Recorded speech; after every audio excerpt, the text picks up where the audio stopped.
Hello everyone and welcome back to my channel. Today's video will be my June wrap-up. I read a total of 11 books in June. 3 of them were physical books and 8 of them were ebooks. I had a decent reading month. I read some new favorites, which I'm very happy about, but everything else was just kind of mediocre. I just sadly wasn't really in the mood to read in June, so I didn't end up reading a lot. But let's get into all 11 books I read in June. So the first 2 are part of a series. So I have Effortless and Reckless by S.C. Stevens.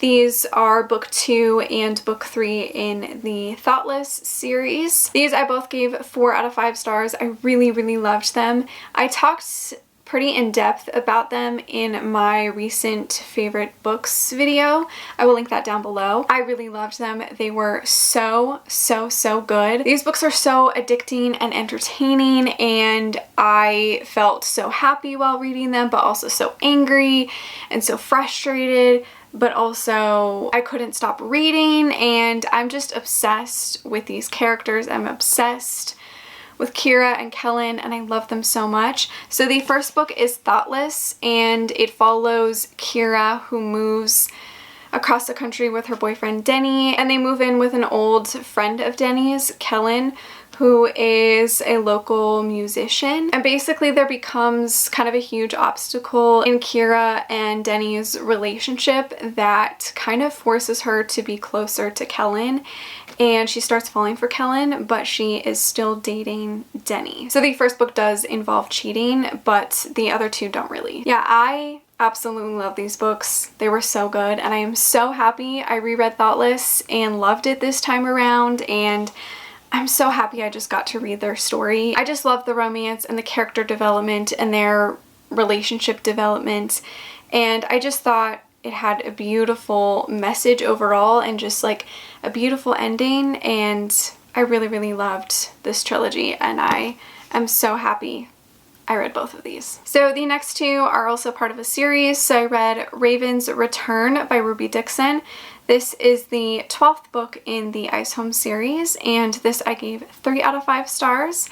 I liked it. I feel like I don't really have much to say about this series because a lot of them do feel quite similar. This is also a spin-off of the Ice Planet Barbarian series, by the way. This is Raven's story. It was alright. I definitely prefer the Ice Planet Barbarian characters over the Ice Home characters, but I still really love this series and this world. And if you don't know what this series or this world is about, it just follows these women who get kidnapped and they end up landing on this ice planet where they come in contact with mainly alien dudes who live on this planet and need mates. It's a really fun series, super addicting to read. It's also very smutty, but it also does have some serious tones, especially later on in the series. Ruby Dixon does a great job of covering more serious topics. So yeah, I really love this series, and I did end up reading book 13, which is Bridget's Bane,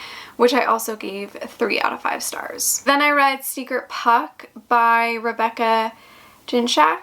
This I gave 3 out of 5 stars. This is a new adult hockey romance. It is also a friends to lovers and a brother's best friend romance. Essentially it just follows our male character who is kind of a player. He's never really been into serious relationships, and he is super into his friend's younger sister, and she is not really looking for anything serious, but she is obviously super into our male character, and they definitely become friends before they start secretly hooking up. It was cute. It reminded me a lot of the Off-Campus series and the Kings of Rittenhouse series. And I will say, if I was in a better mindset or mood to read this, I definitely would have given it 4 stars. Like, it was really cute, but I just didn't have the greatest attention span, so I kind of sped through it. But I liked it. I liked the characters, and I did like the romance, and I definitely see myself continuing the series. Then I read Tie Me Down by Melanie Harlow. This is the 4th and final book in the Bellamy Creek series, and this I sadly gave 3 out of 5 stars. All the other books I think I've given 4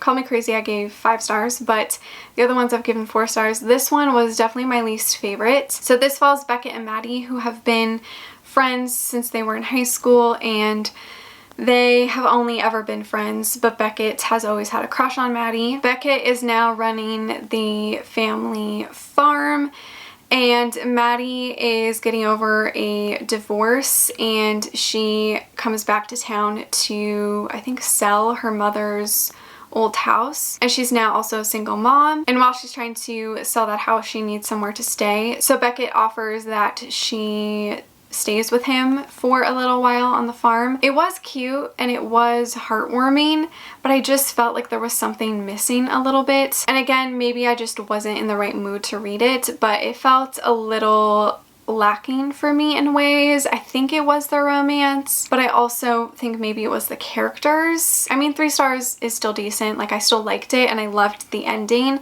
and I loved how Melanie Harlow wrapped up this series in the epilogue. I did like it, it just wasn't my favorite in the series. Then I read Mafia King by C.D. Reese. This is book 2 in the De Lustro Arrangements trilogy. I think it's a trilogy. I initially thought it was supposed to be duology, but it is a trilogy. This one I also did give 3 stars. This is a dark mafia romance. The first book essentially follows our female character who gets married off to a mob boss, and he's very dark, he's very mysterious, he's what they call the king. The second book kind of picked up after that, and I liked how it kind of started. Definitely a lot of interesting revelations in book 2. I'm not giving them super high ratings because I feel like I will definitely forget about them in a couple of months, but I definitely enjoyed the second book. The romance was great, and I really love the female character. I think she's really interesting.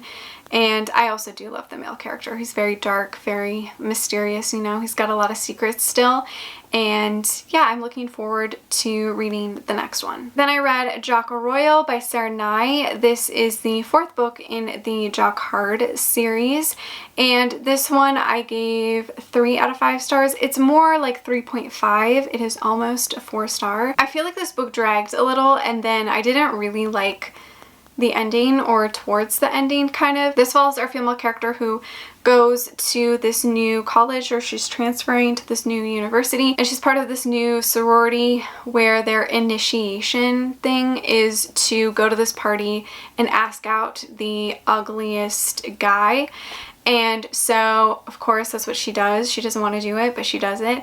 And she goes up to our male character, and he immediately knows that it is part of this initiation thing, and he's a little insulted, but he kind of gets it. And our female character feels awful about the whole situation, so she tries to just really befriend him, and they become friends, and eventually they become roommates, and eventually they become something more. It was cute. I liked the characters, I liked the romance, but then I feel like it went in a different direction. Normally I would have liked the direction it went in. I don't want to spoil things, but I normally would have liked that. However, I just feel like it came kind of out of nowhere, and also it felt like it came way too close to the end. I feel like if it would have been more towards the middle of the book, I would have been completely sold on it. There is a point where they're kind of separated for a little while, and I really hated that. I was like, why even bother? Like, it just felt like it kind of dragged on. I just felt like in a way it had really no structure. Then I read a new favorite, and that is Marriage for One by Ella Mays.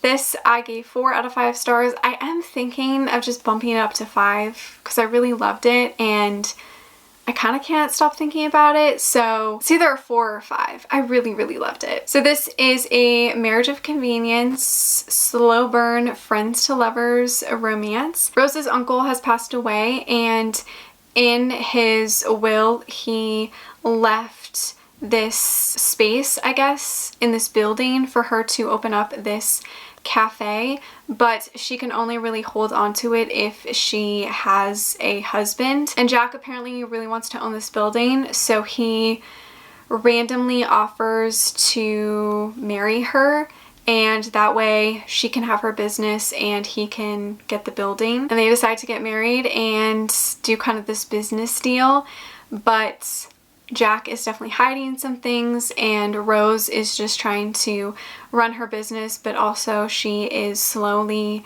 falling in love with Jack, and it is so wonderful. I loved everything about it. Normally, I'm not big on slow burn and angsty romances. Occasionally, I will read them and love them, and this one was just so good. I think my only complaint is that there wasn't much of a storyline other than them falling in love. Like, there wasn't any other outside storylines or outside situations. Like, obviously they had to deal with her family and other things that were happening, but mainly it was just about them falling in love. I don't know, I really loved it. I loved the romance. I loved the characters. Jack was so romantic, but also a little, I don't want to say creepy, but like it's a little weird the way he did things and like how he did things, but I still found it super romantic. Like, I understand it was supposed to be more of a romantic thing, but I loved them. I thought they were just a great couple, and both kind of opposites a little bit. Yeah, I feel like maybe I should just give it 5 stars because I really loved it. Then I read Deadly Nightshade by Sem Thornwood. This I gave 2 out of 5 stars. This is a new adult mafia romance. It follows our 2 characters who are both from mafia families. They have been friends ever since they were children, and they kind of have always assumed that eventually their families will unite them and they'll get married. They've just always thought that they would end up together. However, that is not how things go. Our female character gets into an arranged marriage with another man, and our male character basically just fights for her the whole novel. I liked the plot and the characters were okay. The reason mainly I am giving it 2 stars is because there were lots of spelling mistakes and lots of grammar errors, like a lot of like past tense, present tense errors. I also just feel like this is a book I won't remember in a couple of months. I thought it was going to be a lot darker than it was, and it wasn't. So I don't know, it was just like a mediocre mafia romance. And the final book I read in June was 44 Chapters About 4 Men by B.B. Easton. This I gave 3 out of 5 stars. This, I guess, is technically a memoir, and it follows B.B. Easton as she is bored in her marriage. She's a little unsatisfied, and she decides to write in her journal about her past lovers, her past relationships, to kind of relive some of that in her mind. And her husband ends up reading some of the journal entries, and he decides to, I guess, try to satisfy her more in their relationship. I obviously wanted to read this before watching the TV show. I haven't watched it yet. I will watch it very soon. This I thought was really interesting, and I totally understand it. Like, I get it, but I also was kind of bored, and I also just feel like, why can't you just like have an honest conversation with your husband? Like, I don't get why you would have to like write a journal and kind of like manipulate him into satisfying you more because you're like unhappy or you're bored. It's like, maybe just have an honest conversation with him. Also, like, maybe he's also bored with you. Like, did you ever think that maybe you're not doing things for him either? I do have to say I enjoyed B.B. Easton's writing and her voice that she has in this book. Like, I did like that. And obviously, like, I know this is not exactly what happened. It is loosely a memoir, and I know that the author exaggerated and added more flair to the stories, but I don't know, it was okay. I'm definitely more interested in reading her fiction stuff. So those were all 11 books I read in June. Let me know if you have read any of these and what your thoughts are on them. Also, let me know how many books you read in June. Thank you so much for watching. Make sure to give this video a like, subscribe, follow me on all my other social media, and I will see you guys in my next one. Bye!